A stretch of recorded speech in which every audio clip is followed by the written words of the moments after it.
Hello everyone, this is Leonie Wheeler and welcome very much to this webinar. My name is Leonie Wheeler, an Honorary CEO of the Australian Learning Community Network, Board Member of Pascal International Observatory and Associate of RMIT University. First of all, I'd like to say thank you very much for being here. Today's Collective Impact Assessment Tool, CIAT Webinar, is part of our commitment as a member of the UNESCO Global Network of Learning Cities and our contribution to the 2020 Global Learning Festival. Acknowledgement to country. I would like to acknowledge the traditional owners of the land from which we come today and where our learning takes place across Australia and globally. I know the richness that Aboriginal community members bring to Wyndham and their learning that has been passed across generations for thousands of years. I pay my respects to their elders, past, present and emerging.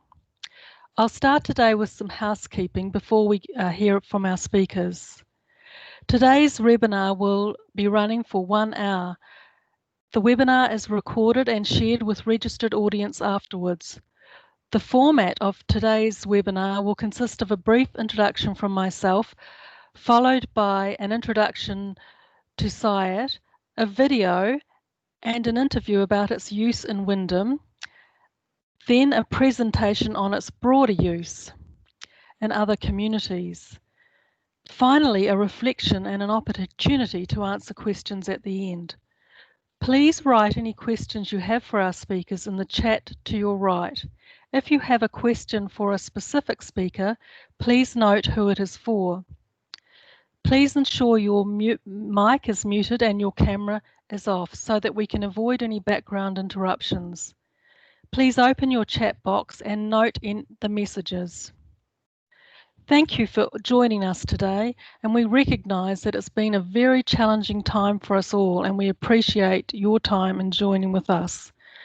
As you can see on the screen, Wyndham is located on the western edge of Melbourne in the state of Victoria in Australia, and it's about halfway between Melbourne and Geelong. It covers an area of 542 square kilometres and has a population of 288,000 people in 2020. Now, the Collective Impact Assessment Tool. CIAT is designed to measure how well partnerships deliver on the projects or learning city activities in order to assess collective impact. It is a qualitative measurement tool that generates consistent numerical data about subjective findings. It provides baseline data and can be used along other evaluation methods. Since its development in 2013, this tool has been used to assess the strength and outcomes of several partnership projects. Today, our presenters will provide examples of how CIAT is used to measure the impact of partnerships in many contexts, including the Wyndham Learning Communities Strategy 2014 to 2017. Wyndham highlights that its Learning Community Strategy 2018 to 2023 promotes, celebrates and innovates lifelong and life-wide learning, and a link to the strategy and to CIAT will be included in the follow-up notes after the webinar. Now it is my pleasure to introduce the speakers. Today we have 3 presentations about CIAT. First, Dr. Shanti Wong, as one of the developers, will provide a background to the tool. Second, after showing a video of a local example of CIAT in Wyndham, Ms. Diane Tabar and Ms. Jack Torres Gomez from the City of Wyndham will reflect on their experience of using the tool. Third, Ms. Bernadette O'Connor, Management Governance Australia, will explain how she is applying the tool in the health sector and with Indigenous communities in the Northern Territory. Finally, Mr. Peter Blunden, one of the original developments of CIAT, will provide a short reflection on how the tool has evolved. I will then open the floor to questions. Speaker 1, Dr. Shanti Wong, has a long career leading adult and community education organisations. She is an experienced educational researcher with particular expertise in planning, developing and evaluating learning communities. Recent publications include the Australian Learning Community Framework and accompanying measurement impact toolkit for the Australian Centre for Excellence in Local Government, and she has also co-developed the City of Melton's web-based collective impact assessment tool. Over to you, Shanti.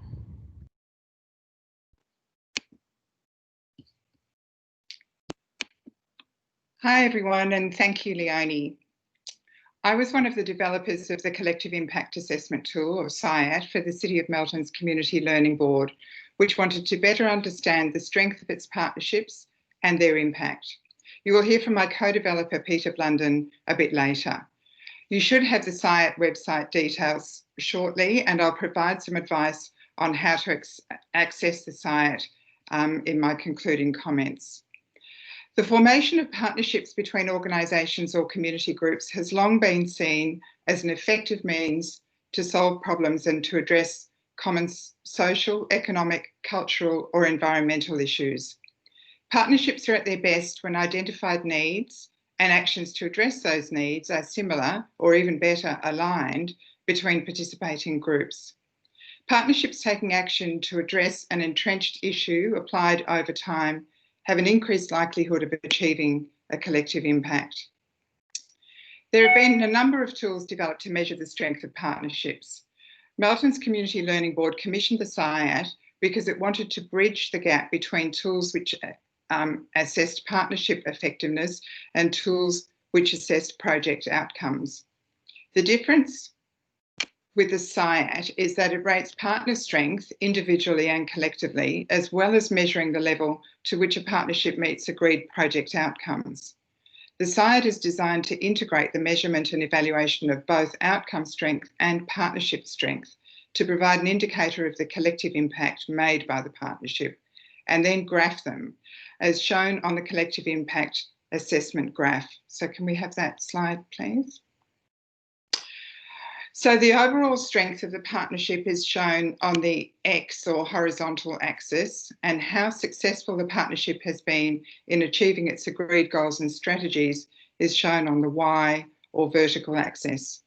So in this, this is actually a real project graph. You can see that at the end of the first year of this particular initiative, the three strategic aims all rated in the moderate impact quadrant. The level of participation, which is the purple dot at the top, rated more strongly on the strength of its outcomes, and its partnership was moderately strong, so partway along the x-axis. The breadth of events rated more strongly on partnership, less strongly on outcomes, and strategic planning even more strongly on partnership, and moderately on the outcomes. The aim, of course, is to improve the impact of your learning community work over time, with a high score for both partnership strength and outcome strength, showing that there is high impact. That is, there is not only a well-developed state of learning from that project or in that community, but it also indicates that that particular community has the learning conditions needed to succeed economically and socially. The real value of the assessment process and the impact assessment graph, however, lies in the discussion that's generated among partners to conduct that assessment and then analyse the outcomes shown in the graph. The graph itself has many uses. It can, for example, be downloaded and embedded in a report, or it can be used for presentations to funding bodies and stakeholders. It's also valuable for strategic planning, where discussion can focus on what needs to be done next to move the scores, such as those in this sample graph, further towards the area of high impact. Details on the use and benefits of CIAT can be found in the CIAT user guide, which can be downloaded from the website. And this is the essential starting point. The City of Melton has made CIAT available for free, but it needs to be deployed by an IT technician onto a server. If you do not have access to a server, there's an option to purchase hosting of your own CIAT for an annual fee. The presentations that follow have used both forms of acquiring the CIAT, and you'll find the necessary details on page 3 of the user guide. Once you have your own CIAT, you can use it to assess the impact of multiple projects. You probably have questions, but the following presentations will help you understand how CIAT works. We're here to help you as you learn to use the tool, and I trust you'll find it useful. Back to you, Leonie. Thank you very much, Shanti, for that presentation. Now we'll go on to the City of Wyndham, and shortly we'll have a video.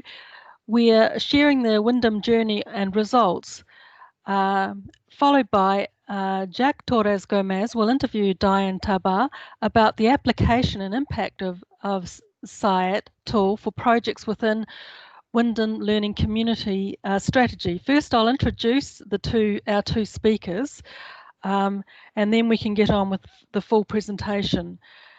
Ms. Diane Tabar is an experienced and committed professional with 18 years international experience working in community education, community development, refugee, asylum seeker, migrant and hospital environments in Australia, the United Kingdom and the Netherlands. Diane holds a Bachelor of Social Work Honours and a Bachelor of Economics, and has continued her professional development in community development, community engagement, change management, performance management, critical incident and debriefing. Diane has worked as Coordinator Learning Community at Wyndham City Council since October 2014, where she has overseen the development and implementation of Wyndham's Learning Community Strategy. Previously, she held roles in local government and hospital settings in the UK and locally in community-based organisations with refugee and asylum seekers. Ms. Jack Torres Gomez is a passionate community development practitioner, teacher, facilitator and author. She has worked in education and community development in Australia, Japan, France, Denmark, Nepal, Papua New Guinea, Mexico and Bolivia. She is deeply passionate about supporting sustainable community and educational partnerships through innovative program management, impact evaluation and policy, with a focus on enhancing education and learning in fragile contexts, human rights, cultural diversity and inclusion, and promoting healthy communities. Jack is author of a children's book, Cycling to Grandma's House, and holds a master's degree in international and community development from Deakin University, and a bachelor's degree in education from Victoria University, and a diploma in business governance from Gippsland TAFE. Over to you now for the showing of a video.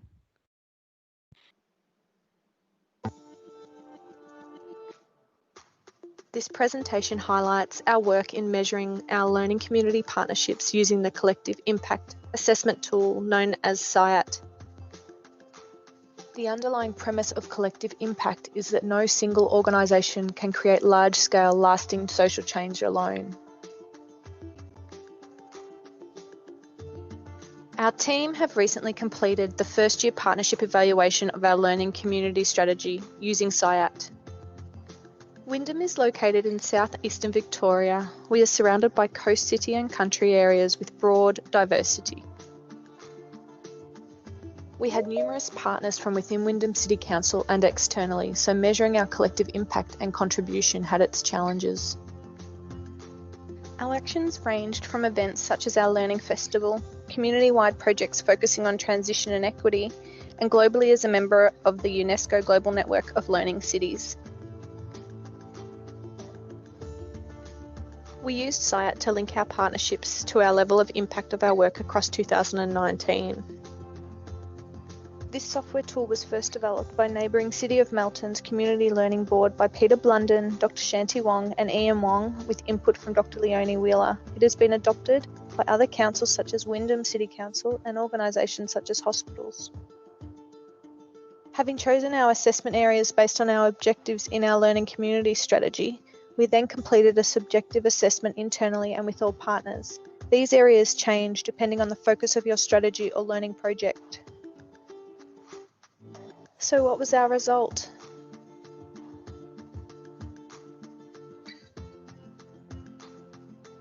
For our first year, we ranked moderately in our 3 focus areas for 2019. Our focus on celebrating living and learning in Wyndham was high due to the large partner contribution in our Learning Festival.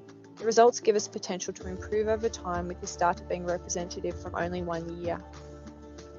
For more information and to speak to us about our work, follow the link.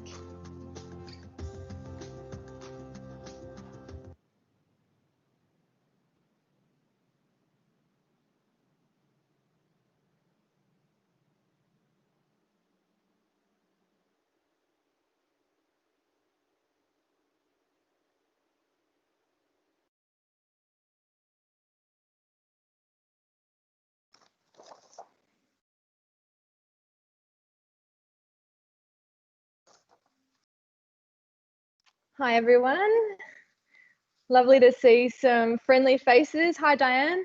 Hi. So that video was just a short video that we wanted to create to show a bit of a narrative about our journey in using the CIAT tool.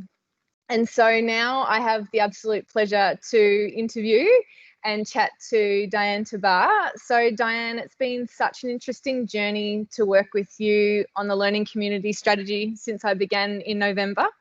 As you've been managing our learning community work for over 5 years now, I would love to hear your thoughts on the impact of using the collective impact assessment tool known as CIAT has had for you in this space compared to before you were using it. So a bit of a comparative narrative of what it's meant for you personally and also in your work. So firstly, can you tell me about why you initially decided to use CIAT for our learning community strategy and the Wyndham Learning Festival? Sure. So I thought,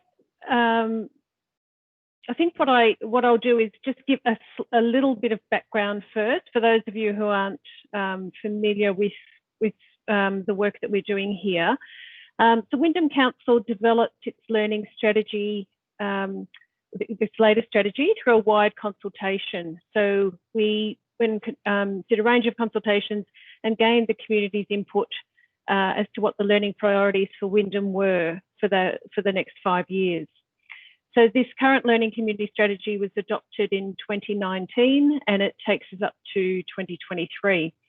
So there are 18 key actions and there'll be a link to our learning community strategy in the chat. Now, out of those actions, Wyndham Council can't and shouldn't do all the work in this sector. So we rely on partnerships and collaborations to get this important work done. So you can see that the fundamental success of the learning strategy and its actions is its ability to broker those partnerships and collaborations and to mobilise all types of learning. So partnerships and collaborations are key because they bring new ideas, they bring new models, new opportunities, and help us optimise the impact of the available resources. So various actions you can see if you have a look at the action plan towards the back of the strategy. Various actions are led by key partners or groups of partners, and some are led by council itself. So the CIAT tool, as we've heard, measures and evaluates the strength of the partnerships in contributing to the achievements of the strategy aims and actions. And because partnerships are so important to the outcomes of the strategy, we needed a consistent way of measuring and evaluating the partnerships. So we've used CIAT to evaluate the strategy as a whole, as we heard in the video, and for individual actions, such as the Wyndham Learning Festival. So the Wyndham Learning Festival is one of our largest actions. And whilst that is led by Wyndham Community and Education Centre, who's the biggest non-council community centre in Wyndham, the success of the Learning Festival relies heavily on the partnerships. There's a core group of partners who coordinate the festival. So we can do lots of quantitative assessment. We know that a festival runs every year. We can count the number of events. We can survey learner outcomes for qualitative data. But the CIAT tool actually measures the contribution of each of the key partners and measures the strength and the impact that the partnerships have on achieving the outcomes of the festival project. And similarly, an important element of the evaluation of the strategy as a whole, as we showed in the video, can be demonstrated through CIAT. So it's a very important addition to the work that we're doing. Awesome, fantastic. I can really hear that it helped make things much more purposeful for you, and the idea of looking outwards became much more purposeful as well, which was really, really interesting. So I'm interested to know, in what way has using CIAT helped you view partnerships differently? Yeah, that's an interesting question, because CIAT gives us the numerical data, so it allows us to compare over time and focus on the areas of improvement. So, you know, we showed you in the video, we saw in the video that, you know, we've done the 2019 assessment, and I'm really keen to, I think we're all keen to get to the end of this year, but keen to get to the end of 2020 and do, you know, another assessment so we can, you know, we can compare the two evaluations. So we, you know, we end up getting this partnership map over time, and it provides a really visual line of sight to where partnerships are strong and thriving, you know, which we saw, and where there are gaps and room for improvement. So the data's there for us to see, rather than a hunch you might have about a particular partnership. And I think it reinforces that value and the essential nature of partnerships in this work, you know, for us to be successful. And, you know, it really helps us focus on the areas of improvement and helps us celebrate the strong partnerships that we have. Awesome. And just following on from what you said around getting to the end of 2020 and doing another partnership review, do you think that this year, because of everything that's happened with COVID, things will look very different with our partnerships, or do you think you've seen some extra strength in those partnerships? Yeah, that's interesting, adding that COVID layer. I think for our work, you know, you and I have had to quickly scramble and put a lot of our, you know, what were in-person events and in-person activities suddenly online or virtual, or having to perhaps cancel them. But even cancelling things, you know, it involves checking in with partners and having those discussions and, you know, seeing how they're going. And I think us being able to support certain partners in this virtual world and get advice from other partners, I think you know, that having to band together has perhaps strengthened some partnerships.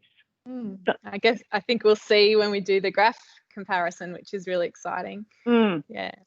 Tell me about some of the challenges you've faced in using CIAT to measure partnerships. Yeah, I think the first thing that springs to mind is that it's a subjective measurement tool. So the most, you know, the way we have mostly used it is through a self-assessment. So it might be, you know, if we compare the difference between, say, you and I doing assessing partners' contributions, and perhaps the way we've used it with the Wyndham Learning Festival working group, where the group did the self-assessment together. So you have to ensure that all partners are on board in the beginning and have that shared understanding of what the tool is. That can be challenging if, you know, if the partnership is new, or that people in the partnership are new. We got around that by inviting Shanti in to do a professional development session with the working group at the beginning. And as group members change, you know, I think we'll do that again. That back end part of it, you know, the hosting part, I don't claim to fully understand all of that, but we have the support. We're lucky. We have the support of a really strong library IT team who've looked after that hosting. So that wasn't a challenge for us, but you know, other people might have been challenged by that. Yeah, great. So tell me about any real tangible or visible changes that you feel have resulted from using CIAT to deliver our Wyndham learning strategy. What's shifted, what's changed in this work from using CIAT? Yeah. Well, you know, where we started was that, you know, we're all accepting of that premise that collective impact, the success of collective impact is that, you know, partnerships are key. We're not going to be creating large-scale transformational social change alone. We need to be doing that in collaboration with other partners. So I think CIAT, knowing that you're going to be using CIAT, has prompted that deliberate and purposeful engagement with partners. And that has echoed the whole philosophy of our learning community strategy.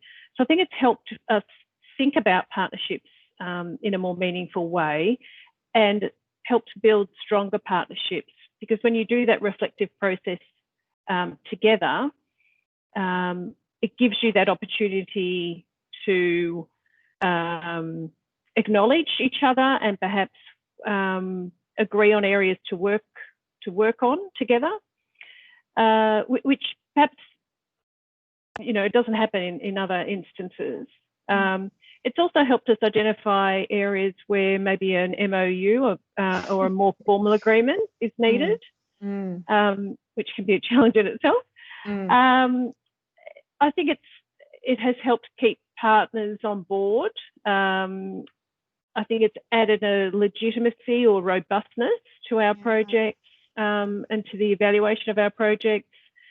Certainly, I think, you know, Shanti mentioned it can be added to reporting, and we have certainly incorporated it in our reporting, and it adds a substance or a different dimension to our reporting.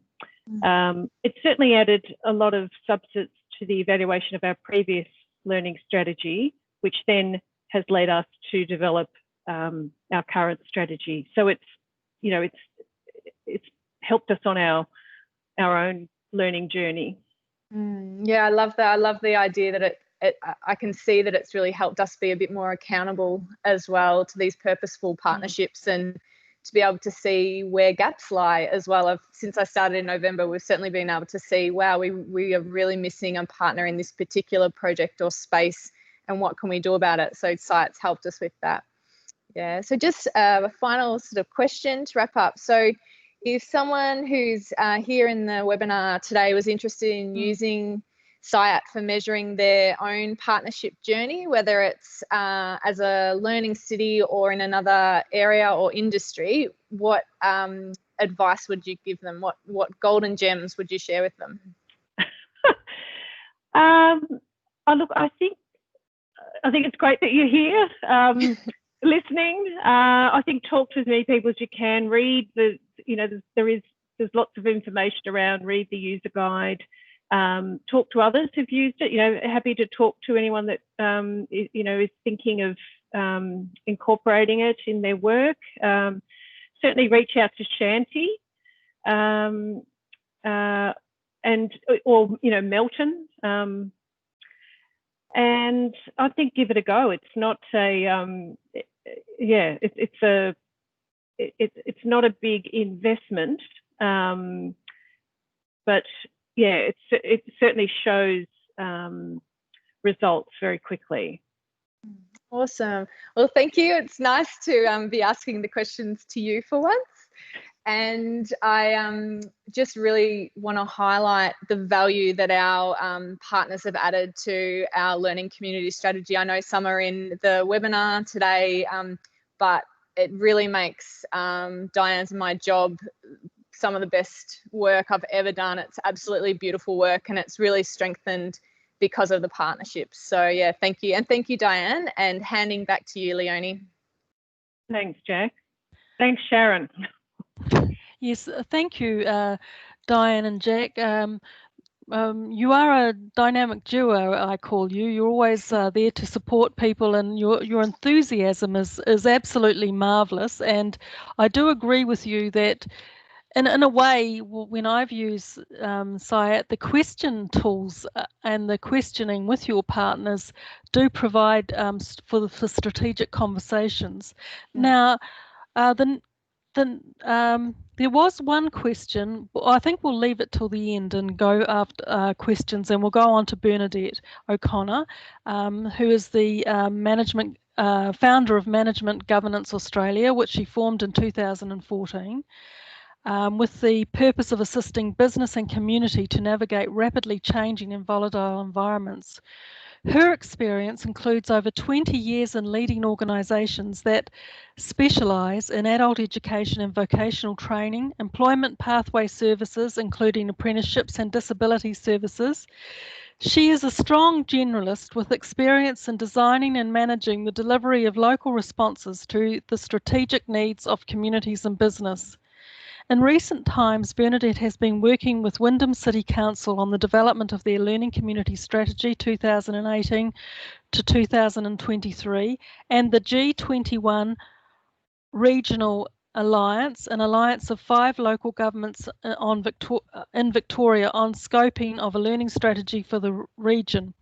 Bernadette is very well qualified. Some of her qualifications include a Master's in Public Policy and Management, a graduate diploma in education and mathematics, and a Bachelor of Applied Science in mathematics. So we look forward to hearing from you, Bernadette. Thank you, Leonie, and thank you, everyone. It's a pleasure to be here with you today. I'm actually coming from Gippsland today. I'm not over in the west in Wyndham, or west of Melbourne in Wyndham with Jack and Diane. And so our lands are Yurong-Kurnai and Gunai-Kurnai land. I'd like to also acknowledge Shanti and I have had the pleasure of working together for more years than both of us would be prepared to own up to.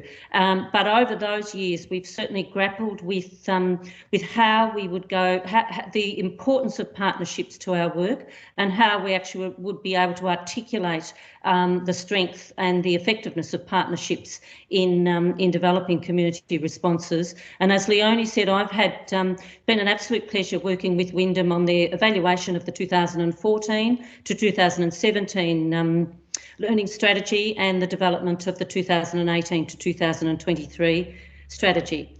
But the purpose for me today in talking with you is to highlight the versatility of the CIAT and its relevance to measuring the strength and effectiveness of partnerships in multiple settings. And I could see on the chat that a couple of questions were coming through about the potential to use it in multiple settings. So I'm going to talk to you about 2 initiatives to illustrate the use of CIAT in quite different contexts. And they are quite different, and yet they both rely on strong, resilient partnerships for success. The 2 initiatives are Care Plays VR, which is in the Northern Territory, and the Future Health Skills. So I'll talk to you first about the Care Plays VR project. You can see from your slide that Sharon's given you that the Care Places that has got a number of partnerships. So Workforce Plus is the lead, National Disability Service is a partner, the Industry Skills Advisory Council in the Northern Territory, Karen Sheldon Group, and Jude Mackay is representing Boost Your Local Workforce in the Northern Territory. So the partnerships are really key to this project. It leverages from a previous Workforce Plus project called Workplace VR, and it also leverages from Industry Skills Advisory Council's previous project, the Get Set project, Get Skills and Employment and Training project. The aim of Care Plays VR in its broadest sense is to contribute to initiatives that open up jobs in the human services sector for Indigenous young Australians in the Northern Territory. The human services sector in Australia has been one of the most rapidly growing industry sectors, and yet in the Northern Territory, the number of young Indigenous people moving into that industry sector has not been anywhere near as high as it could be, and therefore the partners and others, the broader supporters of the project, have considered that in fact the service provision has lacked its ability to meet its optimum ability because it's not got the cultural overlays that it could or should have. In a specific sense, CarePlace VR is about creating and building interactive, immersive, contextualised resources and applying them within a supportive learning and transition to work framework. We're really looking to improve the uptake of Indigenous young Australians into the human services sector in the Northern Territory. With Workplace VR, it was also it trialled a hypothesis that said if we could immerse young people into a work environment, if we could make that environment interactive, if it can be seen through their eyes, then they would be more likely to take up work in that particular sector. And we trialled it with 520 young people, and 93% agreed that it supported that hypothesis. And for Workplace VR, the sector was disability services sector. So for CarePlace VR, we've needed a really strong consortium. Workforce Plus and Management Governance Australia, as the project manager, we're not located in the Northern Territory. So we've certainly needed absolutely relied on the partners. The project wouldn't be going ahead without strong partnerships. We've needed their skills, their ownership of the project, their expertise, their networks, their energy, and their communities. So the outputs from CarePlace VR: 2 immersive interactive virtual reality resources, one of them to activate the interest of young people in working in human services sector. So it's about simulated work, again, totally immersive. The second, again, interactive, but an induction resource for workplaces, because even once we start to get into the workplaces, many of the work placements aren't sticking because we've got things we need to do as employers to be able to retain young people in our workforces. So our induction resources, looking at how we take key human services standards and make them realistic and make them interesting, realistic, and about work, not about something dry that you might read in a policy and procedural manual. But we do talk about policy and procedure manuals. We're combining them with the Get Set, Get Skills, Employment and Training resources.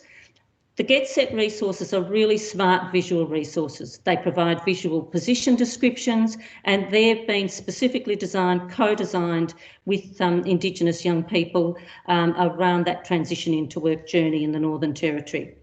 Our combination of the VR and the Get Set, we've got pre-employment, work placement, work and further study as the pathway. We'll be trialling with 60 young people in Darwin and Alice Springs and Tennant Creek. We're governed by a steering committee, and the partners are playing a critical role in the project implementation as well as the steering committee, a broader advisory group with key stakeholders, and co-design with the human services sector employers and Indigenous young people. The CIAT is being used as part of a component of the evaluation to measure the strength and the effectiveness of the partnerships over time and to assist us in establishing a sustainability model. So Sharon, could you pop on to the future health skills slide now? I'll move to the second project for which Management Governance Australia is doing the evaluation, and it's future health skills. It's a partnership between the Gordon TAFE, Barwon Health in Geelong, Epworth and St John of God in Geelong, and the Geelong Regional Local Learning and Employment Network. It's focused on building the capability of Geelong's healthcare workforce, and it's a training and development project.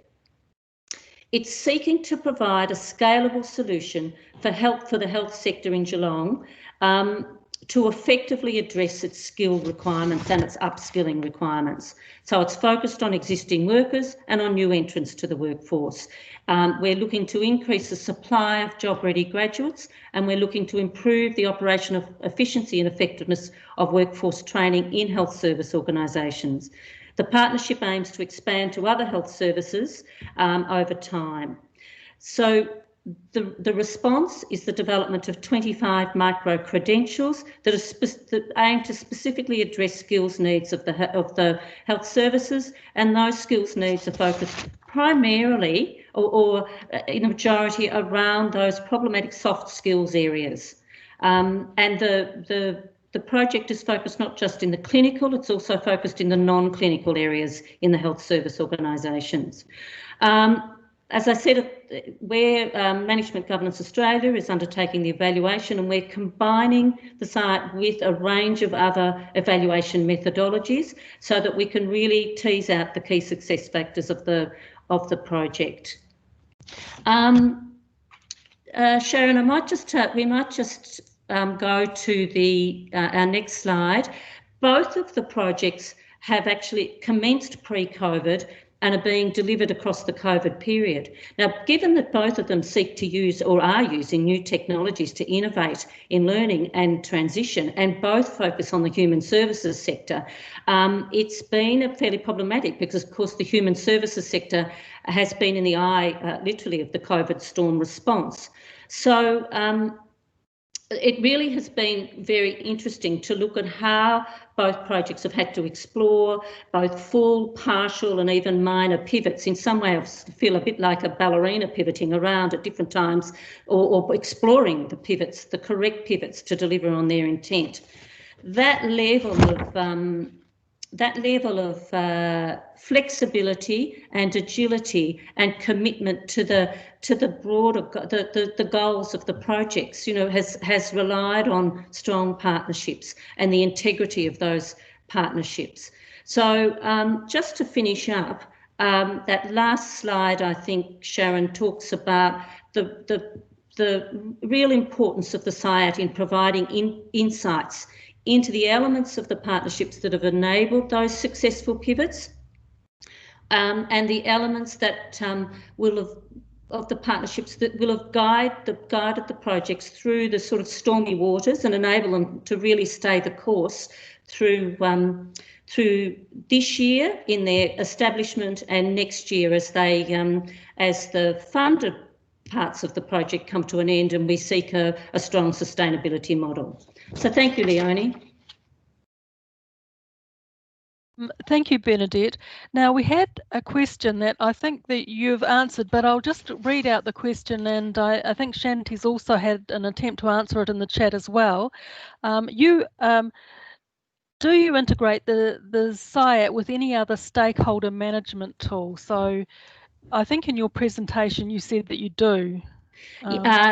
Yes, Leonie. I mean, just if I draw on I think the future health skills in the evaluation we'll have hard data coming through in terms of the uptake of the micro credentials. We'll have case studies. We've got stakeholder interviews as well as stakeholder surveys and participant existing worker and new worker surveys. And we're looking, we're really tracking the systems changes that are happening, systems analysis that's happening for the health service organisations as well as the Gordon.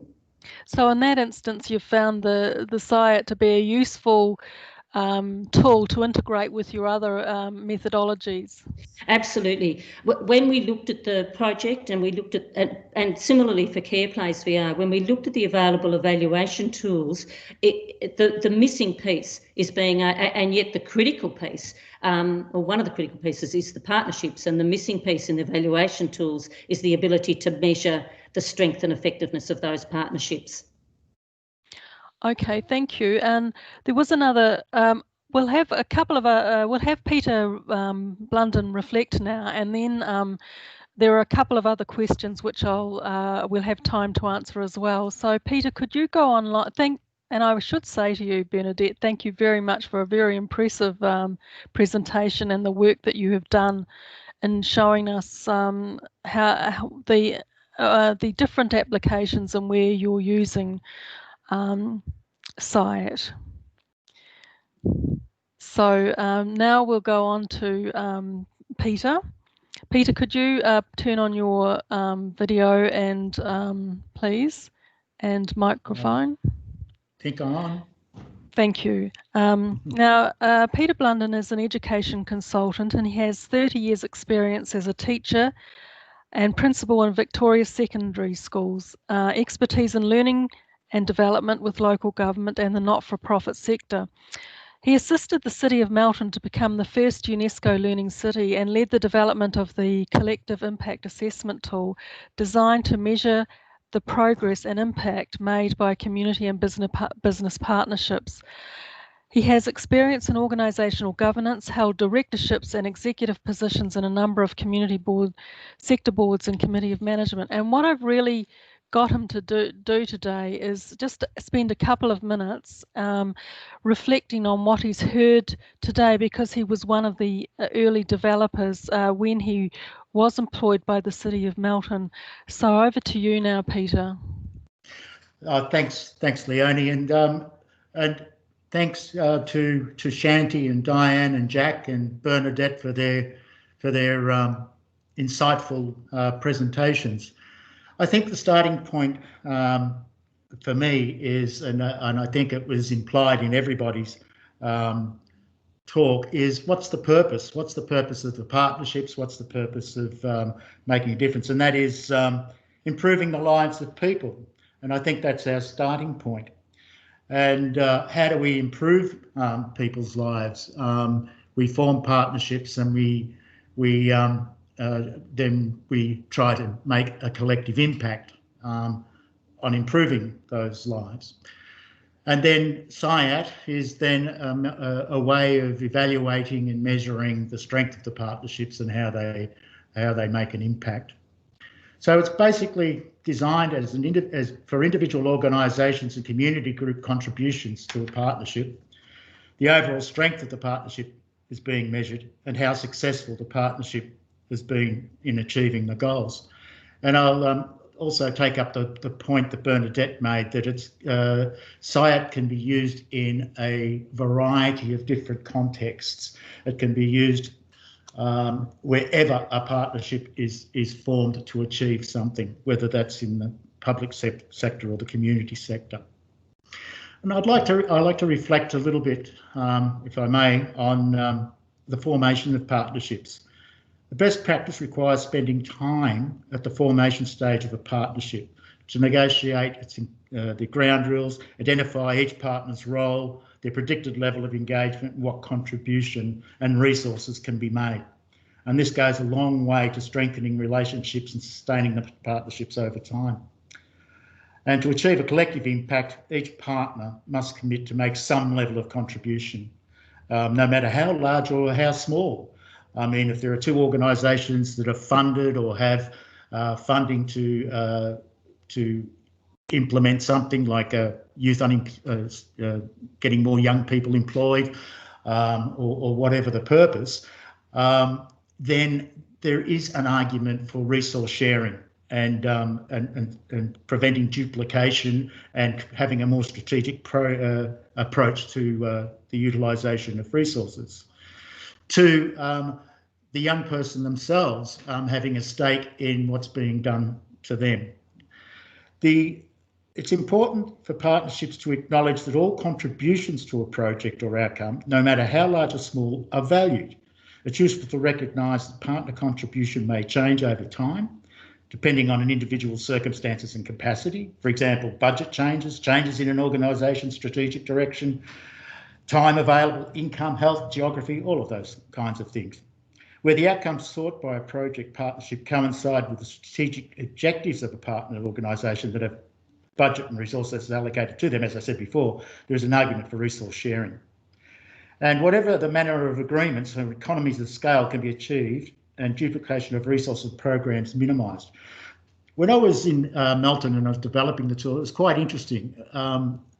Melton was set up as a satellite city back in the 1970s.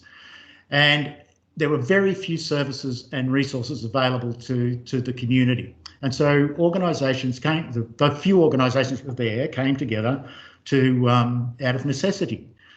And this has moved right through to Melton being a part of one of the fastest growing areas, urban areas in Australia, along with City of Wyndham, and many organisations coming in and not knowing who each other were, duplicating services and resources and so on. So then it became a strategic way of partnerships became a strategic way of harnessing that collective services and power. So aligned strategic objectives between organisations can also mean it's a good way of identifying partnerships, and I think Diane made some reference to that in the Learning Festival. Evaluating partnerships, working. I guess for me it's working to overcome some of the wicked social community issues as well, and Bernadette certainly highlighted some of that in the work that's being done in the Northern Territory and in health, and also in the work that we were doing in Melton with our communities on trying to get people with disabilities into employment, more people with disabilities into employment, and young people into jobs in the construction industry, because that's where the jobs were. I'd also like to make the point here that often a community organisation or government sector or as businesses, we sometimes forget that those who are the focus or subject of our desired change or impact. We can often call them citizens, clients, consumers, customers. They're often left out of the partnerships, particularly at the formation stage or in the planning process. I think it's Peter, worth you've got emphasising. about 1 minute, Yeah, 30 seconds. Just wrap it up. I'm winding right up now, thanks, Thank Leonie. you. I think it's worth emphasising that we seek to impact upon, those that we seek to impact upon should also be partners. I think this is necessary if you want to be truly inclusive and have an effect that has long-lasting positive change. It's much better to work with than to do to, all equal stakeholders in the change process. And so I'd like to again thank you, Leonie, and thank Shanti, Diane, Jack and Bernadette for their presentations. Thank you, Peter. You can see from today that we have magnificent presenters who are very well qualified in their field to talk on partnerships. We have about 4 or 5 minutes left, so we've got a couple of questions that were directed to Shanti, which I know she asked in the chat. So Shanti, I'll ask you now. One question was, is this tool unique? Is there any like this internationally? Can you please answer that question? So I've had a go at responding to the questions as I can through the chat. So hopefully people can see that, Leonie. But I wouldn't go so far as to we don't know if it's unique. But a couple of comments, as I think Bernadette and Peter have made clear, the CIAT fills a gap in their evaluation toolkits that they had or have available to them. As I said, the tools to assess partnerships and the tools to assess projects are available, but it's the integration of the two that makes this unique. We have tried to, for the City of Melton, we tried to keep it simple and also free. So I guess they're the defining features of it, that it's, it doesn't require necessarily a high level of expertise, yeah. And it can be useful for lay audiences as well as for professionals. As I recall, in the early days, we did base a lot of the questions on some international models. There was the one here in Victoria, the Victorian Health Analysis tool, and also there was a tool in Canada when they had a major interactive tool nationwide. So I should. That's a good point, Leonie. That it is based firmly on other practice.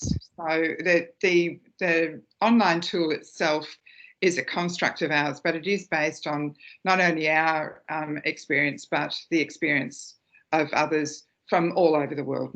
Oh yes, and I remember the UK as well. We did that where they were evaluating learning cities, and they did partnerships and participation.